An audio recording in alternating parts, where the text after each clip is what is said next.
Welcome Mechanics 10. Today we're going to be doing jack and jack stands on our Geo Metro. It's a pretty tiny car, so it works perfect for this demonstration. We're going to be using a jack. It's a 3-ton jack. It's going to come into frame here soon. In order to close the valve, we're going to turn the handle to the right, or in this case clockwise, and then pump the handle up and down, which will then lift the armature up so that we can lift the vehicle. When it's at the desired height, we then turn the handle counterclockwise, and that will bleed off some of the pressure inside and allow the vehicle to be lowered. So clockwise will tighten it and allow us to lift the vehicle. Counterclockwise will loosen it and allow us to lower the vehicle. To the right are the jack stands, which we're going to put in place here. We'll cover them here in a second, and they're going to keep the vehicle safe and in the air. So these are our jack stands. In this case, they're a 3-ton jack stand built by Mack. You can see that they actually work on a ratcheting mechanism. So when you pull up the center, it will lock in place, and then to lower it, just pull up on that lever. When we lift these, lift by the red part, not the white. If you just grab the white part, it will actually drop the jack stand itself.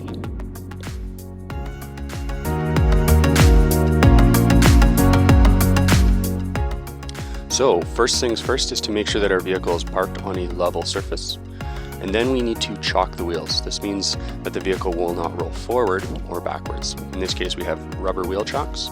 I'm going to install one in the front and one behind on the driver's side rear tire.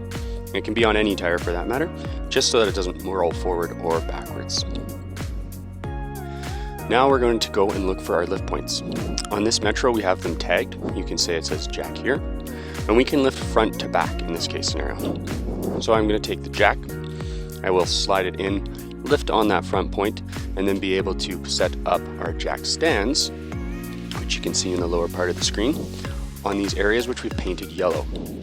There's one of them there. That's actually where the lower control arm of the vehicle bolts into the body. And in the rear we have the same. So you can see it just coming into view here, and that's where the rear control arm is. We've put yellow spray paint on all of these just to make it very easy for us to find where we need to put the jack stands and where we need to lift with the jack. In the rear, you can see where it says jack here is where we would set up our jack to lift up the rear of the vehicle. Again, we're lifting the front and the back, or the back and the front. On the passenger side, you can see that exact same locations as they are on the driver's side are spray painted in yellow, and so we'll have our vehicle up on 4 jack stands with all tires off the ground. So now I'm going to take my jack, slide it under the front part, and make sure that I'm able to have the pad of the jack hit where it says jack here. You can see the arm moving up. I'm making sure that it contacts where I want it to, and that I'm not accidentally lifting on, say, the radiator or the oil pan of the vehicle and causing damage. So just moving the jack handle up and down is going to lift the vehicle up. And I don't have to lift it as high as I possibly can. I want to lift it just enough to have the jack stands slide under those marked locations on the control arms so that I can keep it safe. The higher the vehicle is, inherently it just becomes a little less safe.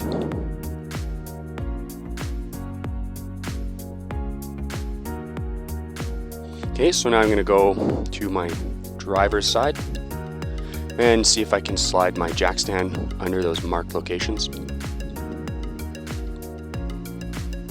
You can see that I'm orienting kind of the V of the jack stand to sit within the circular area of the lower control arm, so it sits almost in that valley. Still need to go up a little bit higher, back to the jack, pump it up a little bit more,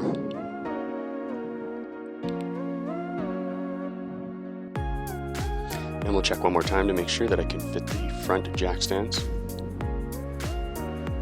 Because this car is so small, I don't even need to lift the center of the jack stand. You can see that it's slow at setting, and in fact when I lower the vehicle, it'll still allow the front tires to be off the ground. These tires are really small. The car is really small. You'll have to change that. If we were doing this on, say, a bigger truck, we would be very cautious of A, the jack we're using, that it can lift the vehicle, and also the capacity of the jack stands. So those are 3 tons, and this Geo Metro is very light. But if I had a 2-ton truck, I could be looking at potentially not being able to lift the vehicle with the capacities that we've got. So that's lifting the front of the Geo done. So now to remove the jack, I'm just going to turn the handle to the left, or in this case counterclockwise. Slowly lower the vehicle. You can see the arm coming down there. Make sure that it's clear out of the way before you pull it out. And then we can check. Make sure that my jack stands are in the right location. Life is good that way.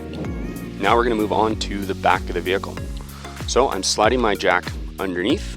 I want to make sure that I hit that point that you can see up in the back there that says jack here. Making sure that I've turned the handle all the way to the right, or in this case clockwise, to close the valve, and then I can start lifting and building up pressure. Always ensure that when you are lifting that you're going to hit the point that you are intending to. Gas tanks have a tendency to be in the back of vehicles, so we don't want to mistakenly lift on the gas tank or on the spare tire or wheel well, as this would cause damage to the vehicle. No different than the front. I want to lift just as much as I need to in order to get the jack stands on the yellow marked areas in the rear.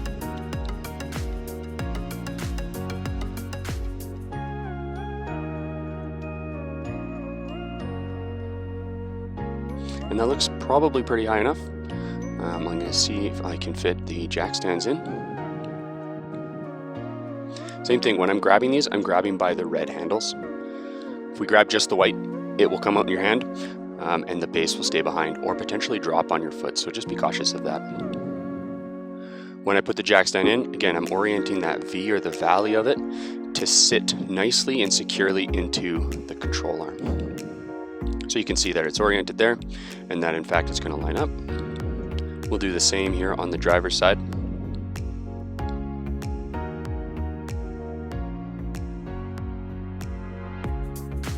Now this one was different. Because the wheel chock is in the way, I do have to remove it in order to get the jack stand in place. That's okay. Once I lower it on the jack stand, the vehicle won't be rolling forward or backwards. And then when I do lift the vehicle up to remove the jack stands, I'll just reinstall the wheel chock. Okay, with my jack stands in place, now it's lowering the vehicle. So I'm grabbing the lever and slowly rotating it counterclockwise or to the left. And you can see the vehicle slowly come down. I want to do this as slow as possible so as not to damage the vehicle, and ensure that it actually does make contact with the points that I wanted it to be lifted on. Once that's done, I can pull out the jack and make sure that everything is good. So to lower the vehicle, we simply reverse the process of what we did for lifting. The clip that I did is sped up, but we would lift the front, remove the jack stands, slowly lower the vehicle, lift the rear, remove the jack stands, and slowly lower the vehicle as well. If you have any questions, feel free to get in contact with us, and I hope you enjoyed it.